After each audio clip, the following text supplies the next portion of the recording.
cutting a very cruel joke on the backward classes of this state. అంటే బీసీలను మోసం చేస్తూ మీరు దగా చేస్తున్నారు, వంచిస్తున్నారని చెప్పాం. ఇవాళ నేను ఒకటి అడుగుతా ఉన్నా, మీరు సమాధానం ముఖ్యమంత్రి గారిని అడగాలని చెప్పి నేను కోరుతా ఉన్నా. 42% రిజర్వేషన్లు అని ఢిల్లీకి వచ్చి డ్రామా చేస్తా ఉన్నారు. నేను కాంగ్రెస్ పార్టీని అడుగుతా ఉన్నా, మీరు బీసీ డిక్లరేషన్ లో ఒక రిజర్వేషన్ల మాటని ఇయ్యలేదు. మీరు ఏమేం మాటలు చెప్పినారు? సంవత్సరానికి 20,000 కోట్ల బడ్జెట్ ఇస్తామన్నారు. 5 ఏళ్లలో 1,00,000 కోట్ల బడ్జెట్ బీసీలకు ఇస్తామన్నారు. బీసీ సబ్ ప్లాన్ పెడతామన్నారు. 42% రిజర్వేషన్ రాజకీయాల్లోనే కాదు, ఉద్యోగాల్లో, ఉపాధిలో, ప్రభుత్వ కాంట్రాక్టుల్లో కూడా ఇస్తామన్నారు. నేను ముఖ్యమంత్రి గారిని అడుగుతున్నా, ప్రభుత్వాన్ని అడుగుతున్నా, కాంగ్రెస్ పార్టీని అడుగుతున్నా, మీ చేతుల్లో ఉన్నాయేమో చేస్తలేరు. మీ చేతుల్లో బీసీ సబ్ ప్లాన్ ఉన్నది, చేయండి. మీ చేతుల్లో బీసీలకు 1,00,000 కోట్ల బడ్జెట్ ఇచ్చే అవకాశం ఉంది, చేయండి. 2 బడ్జెట్లు పెట్టారు. ఒక్కొక్క బడ్జెట్ లో 20,000 కోట్లు అన్నారు. 2 బడ్జెట్లు కలిపి కూడా 20,000 కోట్లు పెట్టలేదు. అందులో ఖర్చు అయితే 10,000 కోట్లు కూడా దాటం లేదు. అందుకే మరి ముఖ్యమంత్రి గారిని, ప్రభుత్వాన్ని కోరేది, మీ చేతుల్లో ఉన్న పనులు ముందు చేయండి. అట్లయితేనే బీసీలు నమ్ముతారు. 42% రిజర్వేషన్ ఏ ఒక్క ప్రభుత్వ కాంట్రాక్ట్లను ఇప్పటివరకు ఈ 2 ఏళ్లలో ఇచ్చినారా? ఇవ్వలేదు. ఎంబీసీ మంత్రిత్వ శాఖ పెడతామన్నారు, ఎందుకు పెట్టలేదు? బీసీ సబ్ ప్లాన్ ఎందుకు పెట్టలేదు? ఏ కారణం చేత 42% రిజర్వేషన్ విద్యలో, ఉద్యోగాల్లో మీరు ఇస్తలేరు? కేవలం రాజకీయాలే కాదు కదా, రాజకీయాల్లో 42% వాటా వస్తే మరి డెఫినెట్ గా రాజకీయ నాయకులకు లాభం అవుతుంది. కానీ బీసీ జాతికి లాభం కావాలంటే, బీసీలో ఉండే నిజంగా పేదవారికి లాభం కావాలంటే 42% కాంట్రాక్ట్లు ఇవ్వండి, 42% విద్యలో అవకాశాలు ఇవ్వండి, 42% ఉపాధిలో అవకాశాలు ఇవ్వండి. అట్లాగే 20,000 కోట్ల బడ్జెట్ మీరు చెప్పినట్టు పెట్టండి, బీసీ సబ్ ప్లాన్ పెట్టండి. అప్పుడు నమ్ముతారు మిమ్మల్ని తప్ప ఇక్కడ ఢిల్లీకి వచ్చి డ్రామా చేసి 4 ఓట్ల కోసం 4 డైలాగులు కొట్టి ఆఖరికి ఇక్కడ ఇంకెవరో అడ్డం పడుతున్నారని ఊహాజనితమైన శత్రువులను చూపెట్టి తప్పించుకుంటే కుదరదు. ముమ్మాటికి మీ దొంగతనాన్ని, మీ దొంగ నాటకాన్ని మొత్తం రాష్ట్ర ప్రజలు అర్థం చేసుకున్నారు. కాబట్టి రేపు స్థానిక సంస్థల ఎన్నికల్లో బుద్ధి చెప్తారని నా విశ్వాసం.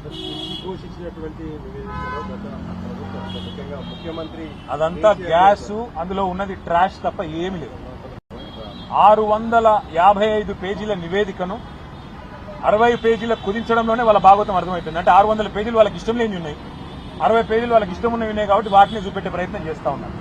రెండోది నాకు తెలియక అడుగుతా ఉన్నా, రిపోర్ట్ ఇచ్చింది సాయంత్రం, అర్ధరాత్రి ఆస్థాన మీడియాకు వెంటనే లీకులు, తెల్లారి వరకే ఈయన పాపాల బైరవుడు, ఆన పాపాల బైరవుడు అని అడ్డమైన రోత వార్తలు. అంటే ఎంత ఉద్దేశపూర్వకంగా, అంటే ఇంకా 650 పేజీల రిపోర్టు ఎవరు చదవకముందే 2 పత్రికలకు మాత్రం తెలిసి రోత వార్తలన్నీ రాసి వడ్డించి వార్చి కేసీఆర్ గారి మీద, బీఆర్ఎస్ మీద ఏదైతే కుట్ర చేసే ప్రయత్నం చేస్తున్నారో, చిల్లర ప్రయత్నం చేస్తున్నారో, ఆ నివేదిక ఒక గ్యాసు, ట్రాష్ తప్ప అందులో ఏం లేదు. మొత్తం దమ్ముంటే మొత్తం 655 పేజీల నివేదికను ప్రజల ముందు పెట్టండి, మొత్తం ట్రాన్స్పరెంట్ గా పెట్టండి. అసెంబ్లీలో ఎట్లా పెడతా అంటున్నారు కదా, ఇవాళ ఆల్రెడీ హరీష్ రావు గారు చాలా వివరంగా అన్ని విషయాలకు సమాధానం చెప్పారు. అసెంబ్లీలో పెడితే మైక్ కట్ చేయకపోతే, ఈ ప్రభుత్వానికి దమ్ముంటే, కాంగ్రెస్ ప్రభుత్వానికి మైక్ కట్ చేయకండి. మైక్ కట్ చేయకపోతే రాష్ట్ర ప్రజలు చూస్తారు ఎవరు నిజం చెప్తున్నారు, ఎవరు అబద్దం చెప్తున్నారు. చీల్చి చెండాడి ఫుట్బాల్ ఆడకపోతే మమ్మల్ని పట్టుకోండి. Thank you.